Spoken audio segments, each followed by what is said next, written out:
BMW recently announced the long-expected update to their uber-distance adventure bike in the form of the R1300GS Adventure. And despite some potentially quite divisive styling choices, on paper, it has to be said, it looks pretty impressive. But is it good enough to maintain its position as the bestseller in the market against some stiff competition from the likes of Triumph and Ducati? Well, ahead of being able to get hold of one for review, in this video, we'll take a look through all the specs and details to get an idea of how it stacks up. Now, in the engine department, there's a significant update moving from the 1250 boxer twin of the previous generation to the new 1300. As such, you get more peak power, going from 134 horses to 145 at 7,750 RPM. And I will say it's an impressive improvement having ridden the regular R1300GS, and I can confirm that it's definitely pretty swift. But thing is, against the Tiger 1200 and the Multistrada V4 Rally, it still comes up a little bit short. The Tiger makes 148 horsepower and the Ducati a whopping 170, and while it is worth pointing out that you do have to wind up both of those engines a little bit more, still, if we're purely scoring this one on power, the Multi takes the 3 points, the Tiger takes the 2, and the BMW just 1. But look, the thing you have to consider is the extra displacement in the Boxer Twin, which means it's more substantial in the mid-range and generally makes its grunt lower in the revs. In fact, peak torque figures are much higher than the other two, with 149 Nm made at 6,500 RPM, whereas the Tiger comes in at 130 Nm at 7,000 RPM, and the Ducati is the least beefy of the bunch, with 121 made at 8,750. Ultimately, which one you'll prefer will depend on how much you like to rev a bike, and there is also a bit more character and aggression to the V4 and the T-Plane triple of the other two bikes, but clearly the GSA is way out in front with 3 points, then 2 for the Tiger and 1 for the Multi. This class, though, of 30-litre adventure bikes is all about range and long-distance ability, and so there's absolutely no point in making loads of power and torque if the bike is seriously drinking fuel. That's where the BMW comes up particularly strong again, and that's most likely owing to the shift cam tech used in their engine. Basically, this gives you 2 different cam profiles which the bike can switch between electronically based upon the current throttle position or revs, and the less aggressive cam profile generally gives you better fuel economy, whereas the more aggressive profile prioritizes out-and-out performance. So look, you'd expect this is why they've been able to achieve a decent fuel economy figure of 4.9 litres consumed per 100 kilometers traveled, which seems especially good for a pretty big bike that produces all that torque. Now, for the 30-litre tank, which is consistent across all these bikes, that means 612 kilometers are theoretically possible,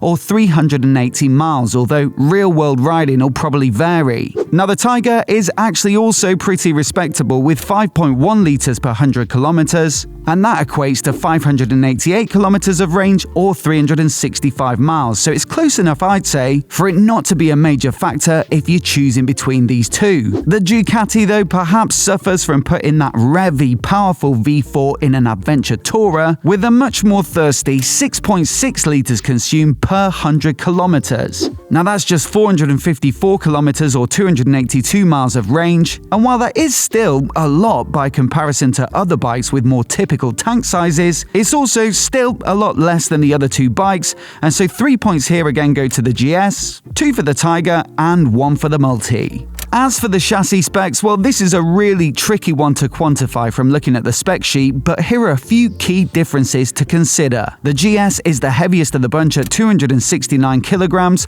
whereas the Triumph and Ducati come in more so around the 260 mark. And look, they are all big bikes, but given that BMW managed to shed quite a lot of weight for the base 1300GS, it does seem like a bit of a shame that they couldn't get a few kilograms off this adventure version. Now, both the BMW and Ducati run on 19-inch front wheels, 17 at the rear, and so they're intended to be a good balance between on and off-road performance. The Triumph, though, I should point out, gets a 21-incher at the front and an 18 at the rear, and the goal here is, of course, to improve off-road capability, whilst also giving you a good choice of proper off-road tyres. All of the bikes get semi-active electronically adjustable suspension, which varies the damping in real time to give you the best quality of ride given the current current riding conditions. But the Triumph and Ducati use a fairly typical fork and monoshock, which in my experience gives you a bike that handles in a fairly conventional way. The BMW though gets their telelever front suspension, which is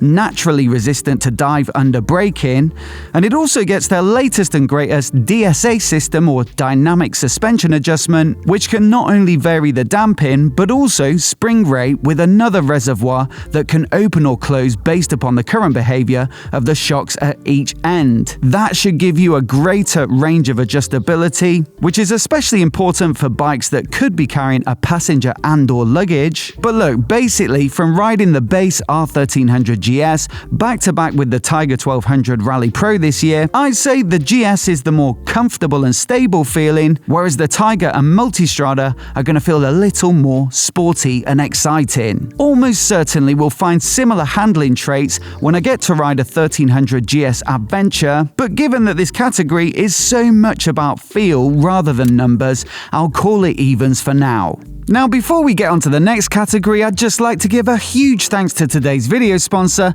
and that's METZELER tyres. METZELER produce a fantastic range of adventure bike tyres, from the more road-biased Tourances Next 2s that I have on my own Tiger 800, to their more rugged Tourances and 50/50 Karoos streets, which I've tried on plenty of bikes recently and have been super impressed with, and right up to their proper knobbly Karoos 4s or Karoos Extremes, which are both more suited to getting properly stuck into some trails. We love using METZELER tyres on our bikes, so do check out the links down in the description below to find out more. And with that, back to the bikes. Now, all of these bikes are pretty huge, at 870mm in the low seat setting for the BMW and Ducati, 890mm in the higher setting, and the Triumph is another 5mm on top of that for both. Combined with the generally big wide handlebars, you get a commanding riding position with plenty of ground clearance. But what I think is important in this category is being able to customize the seat height to something that's manageable for you,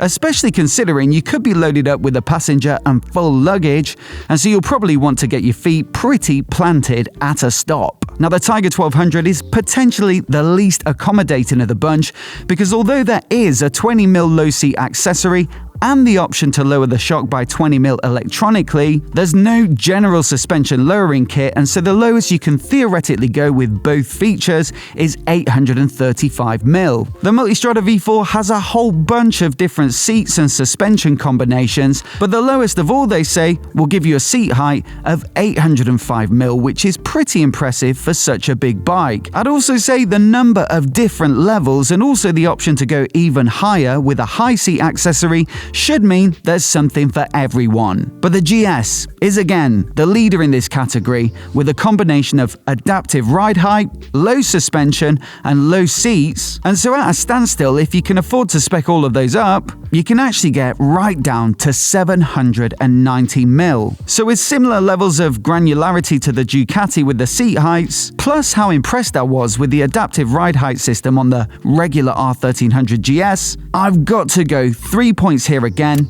then 2 for the Ducati and 1 for the Triumph. Now onto the tech, and we've got a similar story, because while the Tiger gets a nice dash and good switchgear, the manual suspension lowering and a quick shifter as standard, plus the radar at the rear for blind spot warnings, it simply can't compete with the front and rear radars of the Multistrada V4, which also give you active cruise control. Personally, I think this is a great tool for reducing fatigue on the motorway, especially when it's really busy and the traffic is constantly yo-yoing in terms of speed. Then you've got a similar suspension height feature and their Easy Lift system, which softens the suspension front and rear when you switch on the bike's ignition to make it easier to lift the bike up off the stand. But look, the BMW I think is way out in front here, with pretty much the works being the most recently updated bike, like the brilliant automatic ride height feature that works flawlessly on both the front and rear shocks, front and rear radars to match the Ducati feature for feature, whilst also adding rear collision warnings to try to prevent rear end shunts. But the most techie feature of all of them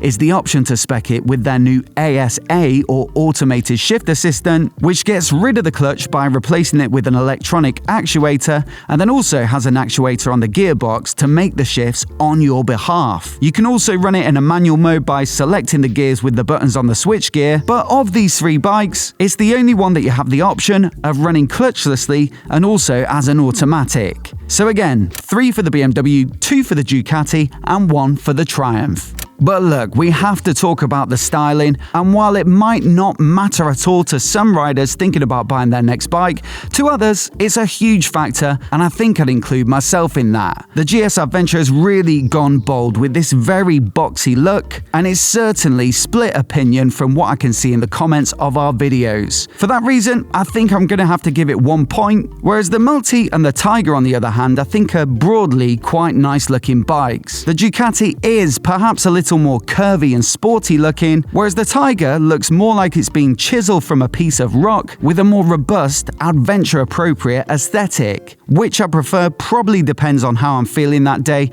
and so I'll call it even between them with 2 points for each. As for price, well, this one's a little bit of a tricky one because the BMW is the most affordable on paper if you go for the base spec anyway, at $18,870 to the $19,695 of the Tiger. Thing is though, the Triumph is heavily accessorized straight out of the dealer, and so if you add a couple of like-for-like features on the BMW like the heated seats front and rear and the quick shifter, then you're already up to a similar price to the Tiger, and that's without the rear radar and blind spot warnings. Then you've also got the paint jobs, with the base Tiger being black and a £300 charge for the extra matte khaki or matte sandstorm, whereas the base GS is red, and then it's over £700 for the GS Trophy or the triple black, or £2,125 for the green and gold, because it's part of the Option 719 pack, which includes a bunch of other goodies that you may or may not have wanted. For me, the Tiger 1200 pricing is simpler, clearer, and I think generally slightly better value,